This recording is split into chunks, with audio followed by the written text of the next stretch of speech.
Oke. Bismillahirrahmanirrahim. Selamat datang di Kepo Kirim Podcast bersama saya Fikri Fatullah. Kepo dipersembahkan oleh Kirim layanan email marketing yang kami desain khusus untuk pebisnis di Indonesia ya. Dan juga kali ini sudah ada tambahannya yaitu didukung juga oleh belanja.bio. Belanja.bio adalah tempat belanja di bio atau profil Instagram Anda. Jadi kalau Anda mau bikin pengalaman belanja yang luar biasa dari follower Instagram Anda langsung ke bisnis Anda, silahkan gunakan belanja.bio untuk pengalaman belanja yang lebih baik ya. Jadi bisa multiple sales, tim sales, bisa di follow up menggunakan WhatsApp, ada formulir order, hitung ongkir otomatis, dan semua kebutuhan jualan Anda sudah ada di sana. Jadi jika Anda jualan melalui Instagram, cek belanja.bio, tentu saja belanja.bio bisa sinkron dengan kirim.email, jadi semua database pelanggan Anda langsung connect ke kirim.email, bisa di follow up, di broadcast, and so on seperti biasa ya. Silakan ke belanja.bio, itu alamat website sama seperti kirim.email ya, itu alamat website juga, jadi buka dan gunakan kode kupon KEPO untuk diskon 10% baik itu di belanja.bio maupun di kirim.email. Oke.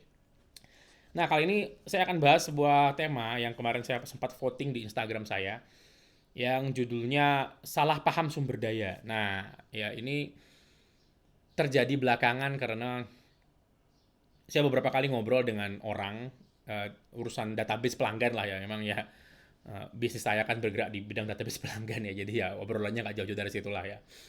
Nah, ada dua perusahaan yang cukup besar 2 minggu ini mendatangi saya ya. Perusahaan pertama itu memiliki 2,4 juta alamat email. 2,4 juta Anda bayangkan ya. Jadi datangin saya terus bilang, Pak saya punya 24 juta database email, ini bagaimana ya. Perusahaan kedua ya secara skala mungkin besarnya mirip tapi jumlah database-nya lebih sedikit, 90.000 alamat email, tapi ya mungkin secara branding sama-sama dikenal sama masyarakat lah, yang nggak usah saya sebutin perusahaannya apa ya. Sama, Pak saya punya 90.000 database email, saya harus ngapain?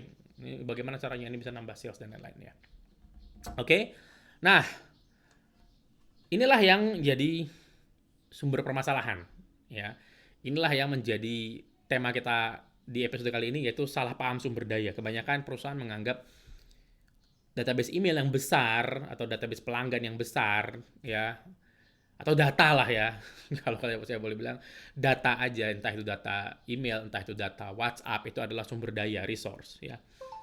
Nah, sedangkan kalau kita lihat apa sih definisi resource atau sumber daya ya. Kalau kita ngecek bukunya Alexander Osterwalder ya, Business Model Generation, salah satu buku bisnis terbaik dan selalu saya rekomendasikan. Entah mungkin sudah berapa kali saya rekomendasikan di podcast saya ya. Jadi kalau Anda belum baca juga ya tolong dibaca lah ya. Nah, di situ kita belajar bahwa ada 4 jenis sumber daya. Yang pertama sumber daya fisik, itu mesin, kendaraan. Jadi kalau bisnis Anda itu ngantar paket misalnya, maka mobil Anda atau motor Anda itu adalah resource atau sumber daya fisik perusahaan ya. Mesin untuk produksi ya, itu sumber daya perusahaan, sumber daya fisik perusahaan maksudnya. Ya, handphone dan laptop kalau dia dipakai untuk coding dan menghasilkan sebuah software yang bisa dijual, itu juga termasuk sumber daya fisik. Oke. Nah, sumber daya kedua adalah manusia, human. Ya, manusia mungkin nanti kita bahas lebih dalam ya di belakang. Yang ketiga sumber daya intelektual, termasuk di dalamnya hak cipta, termasuk di dalamnya ya database pelanggan. Ya, kalau katanya Osterwalder ini database pelanggan termasuk sumber daya intelektual, tapi apakah benar nanti akan kita bahas di belakang ya. Dan yang keempat atau yang terakhir adalah sumber daya finansial ya, modal, hutang, dan apa ya lagi ya, dana hibah mungkin kalau ada, dana investasi itu termasuk sumber daya finansial ya. Nah, yang jadi bahasan saya akan bahas masing-masing sumber daya enggak. Saya hanya akan bahas satu yang sering disalahpahami, yaitu data. Ya. Data buat saya adalah sumber daya yang paling sering disalahpahami karena data sering kali ada artikel data is the new oil. Ada beberapa kali majalah Forbes atau majalah Inc ya itu membahas data is the new oil. Apakah benar data is the new oil? Ya kalau kalau kita bahas data is the new oil, maka oil itu kan ya bisa digunakan untuk jadi bensin, jadi solar, jadi apalah aftur dan lain-lainnya. Nah, apakah sama? Ya, menurut saya tidak. Ini yang terjadi salah paham bahwa buat saya data tergantung konteksnya, ya. Tapi sebagian besar saat orang bilang data ke saya itu bentuknya masih raw material, belum resource. Ya, resource tak lagi balik ke Osterwalder itu adalah sesuatu yang siap digunakan untuk diolah menjadi untuk mencapai tujuan dari sebuah perusahaan atau organisasi. Misalnya tujuannya sales, maka resource itu digunakan untuk memproduksi barang yang kemudian menjadi sales gitu ya, tambahan sales bagi perusahaan. Ya. Jadi itu resource sudah siap digunakan. Dia sudah menjadi sesuatu faktor penunjang untuk perusahaan ini mencapai goalnya, mencapai tujuannya. Itu resource. Sedangkan kalau dia belum siap, itu disebut raw material, bahan mentah. Ya, bahan mentah itu butuh infrastruktur untuk mengubahnya menjadi resource. Ya, lagi balik ke database, balik ke data alamat email. Saya nggak bilang database pelanggan ya. Apakah semua database email itu sama dengan database pelanggan? Itu jelas enggak. Ya, dalam dunia email marketing aja itu ada buyer list istilahnya. Ya, buyer list ini terpisah dari freebie list. Freebie list adalah orang-orang yang minta gratisan. Ya, yang disebut database pelanggan di dunia email marketing itu adalah buyer list. Itu baru resource. Kalau buyer list ini resource. Ya, buyer list itu orang yang sudah pernah membeli. Ya, itulah database pelanggan. Kalau dia cuma ngedon di tempat Anda doang, menuhin database, itu dia raw material menurut saya. Dia belum jadi resource. Ya, ingat ya, yang dibilang Alexander Osterwalder dalam database intelektual adalah database pelanggan. Apakah semua alamat email yang Anda simpan sekarang adalah database pelanggan? Belum tentu. Ya, bisa jadi Anda sekarang nyimpen alamat email Anda waktu teman-teman SMA. Apakah mereka jadi pelanggan? Bisa jadi, ya kan? Tapi ya belum tentu gitu loh ya. Jadi harus diolah lagi agar mereka bisa menjadi resource. Yang sekarang ini kalau Anda punya 90.000 email, itu bisa jadi itu raw material. Mungkin yang akhirnya menjadi resource, yang akhirnya bisa membawa perusahaan Anda ke tempat tertentu atau ke tujuan tertentu adalah cuma 10% misalnya ya. Jadi yang beneran resource cuma 10%.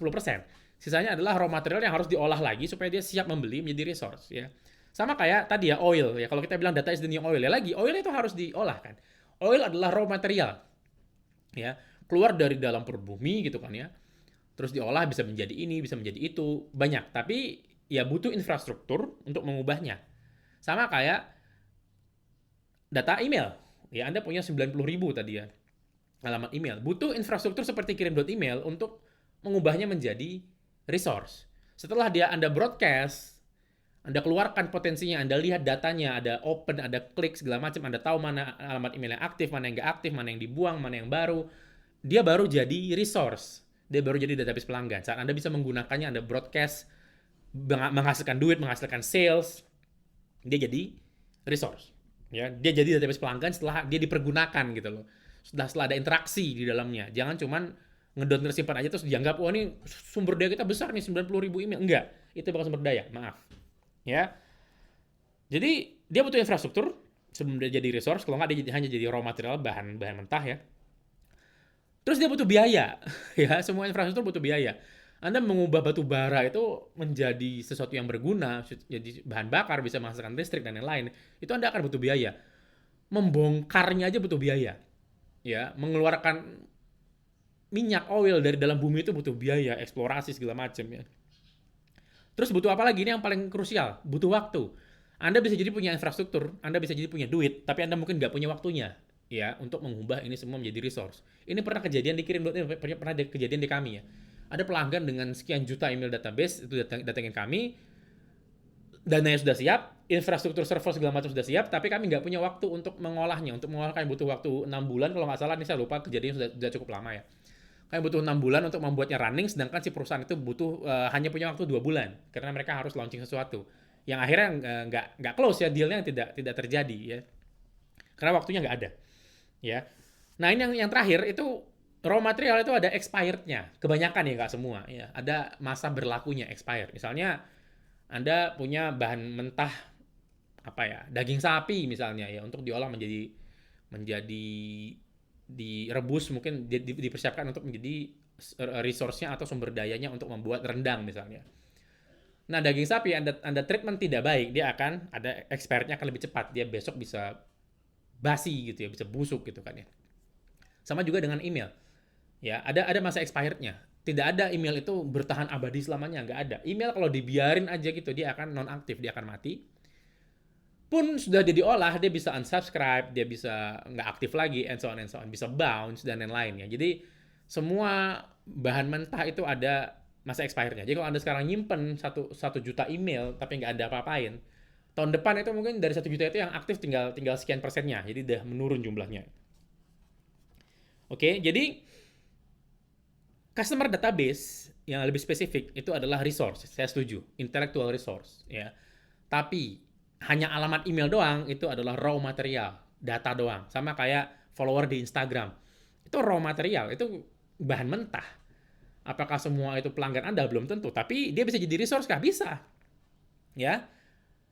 Kalau Anda ubah dia menjadi pembeli, Anda ambil database pembelinya, Anda ambil nomor WhatsApp-nya dari follower Anda ambil alamat emailnya jadi dari follower Anda akan punya resource yang bagus ya. Loh mas, tapi kan followernya Instagram ada yang direct selling. Iya ada, tapi kan lagi tidak langsung di Instagram closingnya kan. Pasti pindah ke WhatsApp, atau pindah ke toko online, atau pindah kemana. Jadi dia cuma sumber traffic. Ya lagi, traffic itu mentah gitu loh ya kan. Ada, kalau Anda pernah belajar traffic, itu ada cold, hot, warm traffic. Dan itu dari Instagram itu biasanya ya kalau nggak cold ya warm lagi. Dia tidak langsung closing. Jadi tetap statusnya itu sebenarnya buat saya pribadi itu raw material. Follower Instagram Anda atau traffic di Instagram itu harus diubah dulu menjadi pelanggan, data bisa diambil, dapat nomor WhatsApp-nya, dapat alamat emailnya, atau dapat yang lain lah ya, pixel di Facebook atau apa, sehingga dia bisa menjadi resource. Inilah yang saya maksud salah paham sumber daya, salah paham resource ya. Jadi Anda punya alamat email yang banyak, Anda punya nomor WhatsApp yang banyak, itu bisa jadi raw material lagi, harus lebih dalam. Tapi kalau dia dimanfaatkan, maka dia bisa menjadi resource. Dia bisa menjadi database pelanggan, beneran resource. Jadi kalau orang bilang, oh kita punya aset digital sekian banyak Facebook follower gitu kan ya. Oke, apakah dia bisa langsung jadi duit? Enggak. Ya, Anda butuh proses untuk mengubah follower Anda menjadi duit atau menjadi sales atau menjadi apapun yang Anda mau. Ya, jarang sekali ya kenapa Instagram tidak menyediakan halaman checkout untuk pembayaran? Nggak ada. Instagram tidak menyediakan, ya paling nggak untuk Indonesia sekarang ya.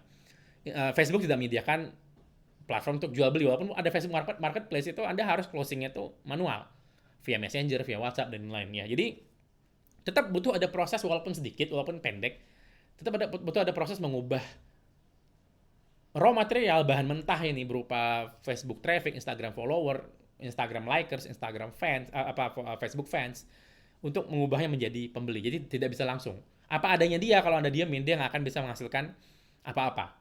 Berbeda dengan ya mesin Anda tinggalkan ya dia akan terus produksi kalau selama di maintain gitu ya.